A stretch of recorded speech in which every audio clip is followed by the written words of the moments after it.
Hi, this is Christy with Guidepost to Wellness. Welcome back for all you return viewers, and welcome to anyone that is tuning in for the first time.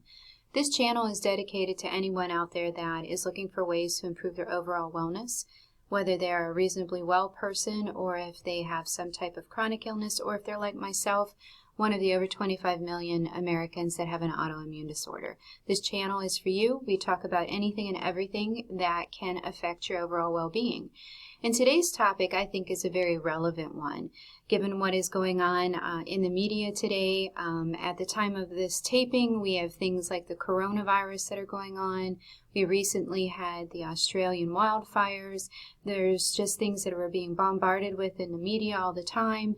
And what I wanted to talk about today is something that is called headline stress disorder. So I want you to think about this and think about whether or not you might have a variation or somewhat a case of headline stress disorder. Do you find that you are one of the more than 50% of Americans that out there says that when they watch the news, it makes them feel stressed and anxious? Do you feel anxiety? Do you have trouble sleeping? Do you watch the news and feel powerless about the things that are going on in the world? You're afraid? Do you watch the news all the time? You're always checking your news feed, your social media. 1 in 10 Americans checks the news feed every hour. Is that you? You might have headline stress disorder then. This phrase was coined by Dr. Stosny in 2016 after the elections, when he found that a large number of his clients were coming in and they were exhibiting anxiety, and they were talking about watching the news and how anxious it made them feel. And this is a very, very real type of condition, and especially when you think about how the news cycles have changed. I remember starting back with Desert Storm with CNN and the coverage that we were getting live of the fighting that was going on in the Middle East. That was something very new. And nowadays it is instantaneous. We're being bombarded over and over and over with news. You can check in at 3 o'clock in the morning and find out what's going on in the world. And the unfortunate thing is that the human brain is actually hardwired with a negative bias to have anything that is scary or threatening or worrisome. It captures our attention because our brains are designed to focus on anything that could be a threat to our personal well-being. And the thing is our brain is so powerful that we can't determine whether it's a physical threat or just an emotional or a mental threat. The feelings are the same and the stress is the same. And I have some blog articles that I'm going to put some links down below, and I'm definitely going to dig into the whole stress piece a little bit more. But the thing is with this 24/7 coverage that we have, even though we're hardwired for that negative bias to try to protect ourselves, in this day and age, it is actually very hard on us mentally and physically.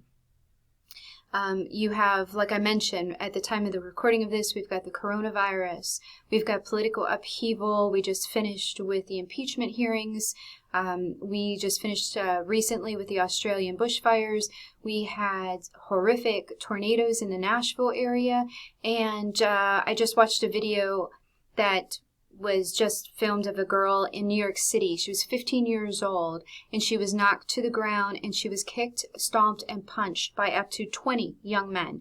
And that video had gone viral. So you have all these types of news stories that are at your beck and call. You can watch them all you want. And then I have an article that talks a little bit about social media and that whole kick that we get in our brain and how addictive that can be. So all of that, the realism of the coverage and the fact that our brains, we can watch that and we can literally feel like we are right there. We can watch the horrific videos of the animals being killed in the wildfires. I can watch videos of animal rescues, and I can just feel like I can just see that. I find myself getting, tense when I'm watching them. That's how strong our brains are. And that realism, it triggers our brains just like we're there, and that sympathetic nervous system kicks in. You've got the cascade of stress hormones, and the stress hormones over time, because we are designed for fight or flight.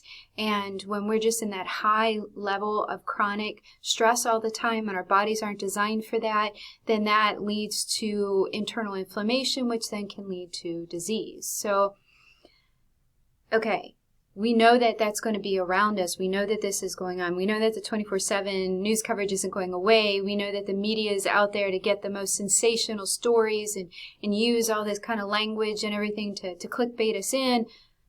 But what do we do about it? How can we protect ourselves? How can we heal ourselves if we do have this headline stress disorder? And how can we manage our stress? Well, that's what I want to talk about. And I found a really great article, I'm going to link it down below, that just had these wonderful actionable steps. And then I added some other ones in that are just more general stress coping type of steps. So the first key thing, and this is really hard for a lot of people to hear, but when it comes down to stress in our minds is a perception of a threat. Okay, so when there's a perception of a threat, that could be a real threat, like in, being a frontiers person and having a bear come up to you. That's a real threat.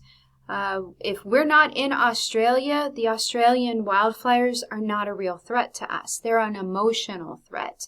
So we really actually have a choice of whether or not we feel stressed by the media. I remember having a conversation with one of the one of the participants in our lupus group, and she was just talking about, the news stresses me out. I'm like, no, it doesn't. No, it doesn't. The news isn't doing anything but being the news. I'm like, you're choosing to let it stress you out. So take back that control.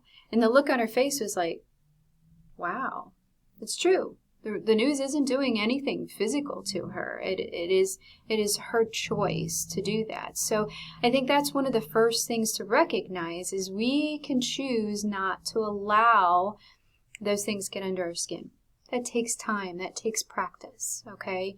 So let's choose to take some steps that are going to help ourselves feel less overwhelmed and help manage our stress.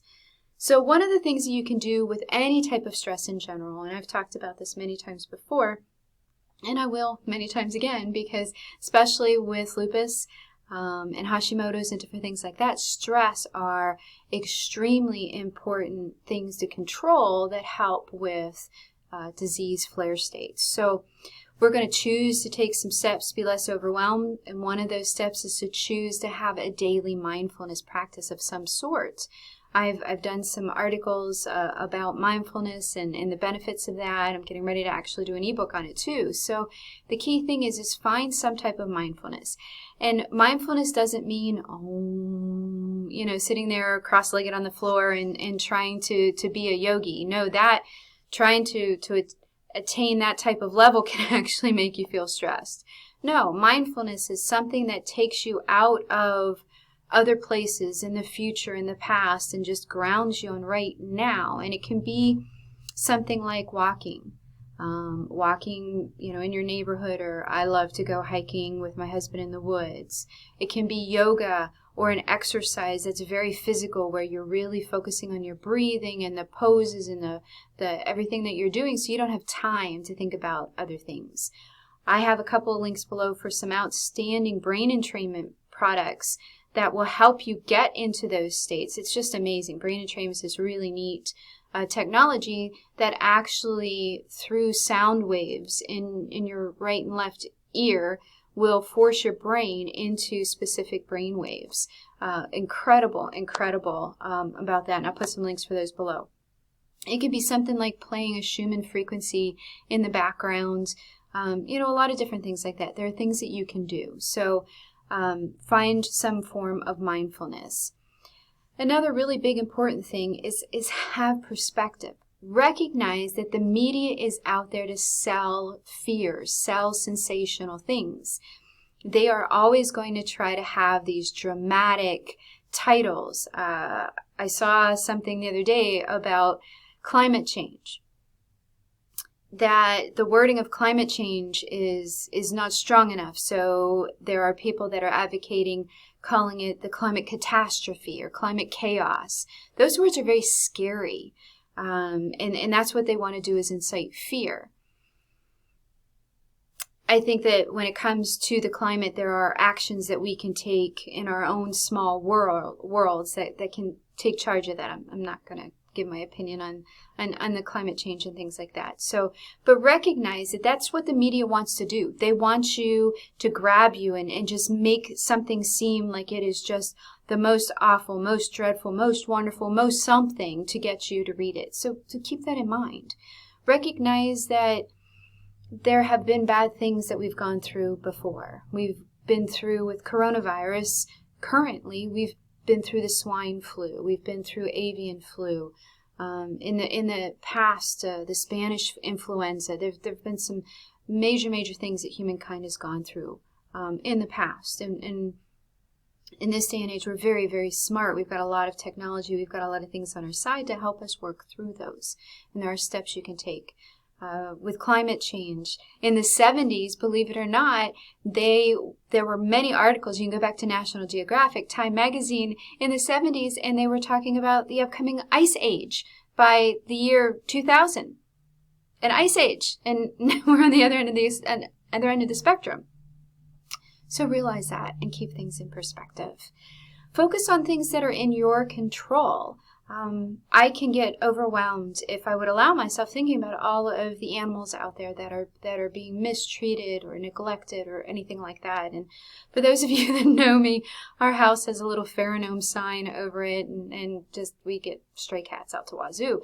I can't take care of all of them, so I can't allow that to overwhelm me. But I take actions and do what I can. I take care of my animals the best that I can, and I donate to organizations when I have disposable income. The same thing can happen when it comes to taking care of the climate. You can recycle, you can carpool to cut down on your carbon footprint. You can get sustainably raised animal products and plant products. You can donate to a homeless shelter if you're concerned about the homeless crisis out in California. Find local ways. If there's a catastrophe, donate to a legitimate organization for disaster relief, all those types of things. Now we're going to talk about some slightly stricter methods and things that may be a little bit harder, but it may be something that you really need to do, which is to start restricting the amount of time that you watch the news, setting yourself a limit and saying this is it, setting a timer on your phone. You may even have to get to the point where you have to remove some of the apps. It's really depending on how seriously you're taking your stress levels and your reaction to it, to determine what do you need to do to back yourself away and get back into a centered state of your reality, and reduce your stress. Another really important thing, and I do this all the time, is I want to focus on the good news. There's so much good news, so many good things that are happening out there. But I guess, in journalism and things like that, and because of that negative bias that we have, we want the bad news stories and stuff like that. But I would rather watch something good that's happening. And I found a great resource that's called the goodnewsnetwork.org. Really wonderful website, all different types of good news that you can find local, globally, about animals, about the environment. So check it out, read that, and recognize and take a deep breath and realize, humanity isn't completely falling apart. Don't feel obligated to get swept up in the conversations and talk about it all the time at work or things like that. Even with your family or your spouse, just maybe you have to back off, or maybe you have to say that, the dinner table is, a news-free, let's focus on us zone or something like that. Don't be afraid to put some limits on it, and tell folks that, talking about this all the time is overwhelming me. I need to focus on my life, what's going on right now, and that's okay. Another big one, because I'm big on sleep, is no news before you go to bed. And to me, I want that to be not just no news, but no electronics before you go to bed. No social media. One of the ladies that I work with falls asleep every night with their cell phone in her hand. No! And that's why she doesn't sleep well. And that's a different story, a different article on sleep. But you want to make sure that you don't inundate your brain with that right before you go to sleep so that you're worrying on it and stuff like that. So definitely no news before bed, and if you can limit your media to no media, maybe reading a book or doing something alternative before you go to bed, that would be great too. And then, you may have to get to the point you know where you are in your personal life, and perhaps you need some support. Maybe you do need a counselor, or you need a health coach or somebody that can help you identify that. But you may need to get to the point where you cut it off completely. No news. I don't need to hear about it. I need to focus on what's going on right in front of me right now. And maybe your spouse or a loved one or somebody that you trust, they can be your point of contact for critical, need to know news. If something's really important that's going on, they can let you know. Otherwise, you can take a little time to step back, regroup, lower your stress level, get control of your state of emotional health so that you can feel more resilient when you get back into the news stream or whatever that you find works for you. So think about these tips. I know it's a slightly longer video than normal, but this is a really important topic. So hopefully you're watching it all the way to the end.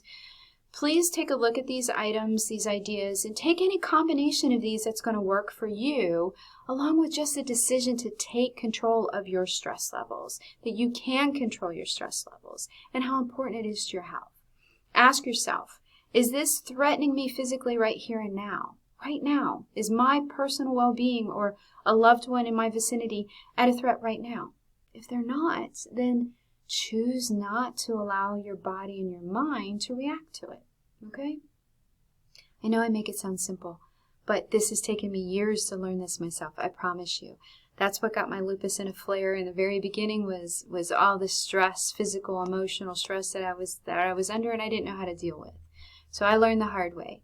But realize you can take control of your stress. You can reduce your stress. So check out some of the links for other videos and blog articles down below.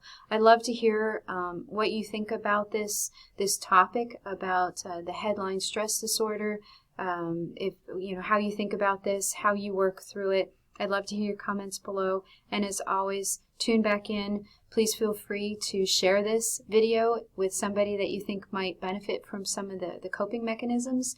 I would love to hear from their input as well. So take care, read the good news. There's lots of good news out there, and be well.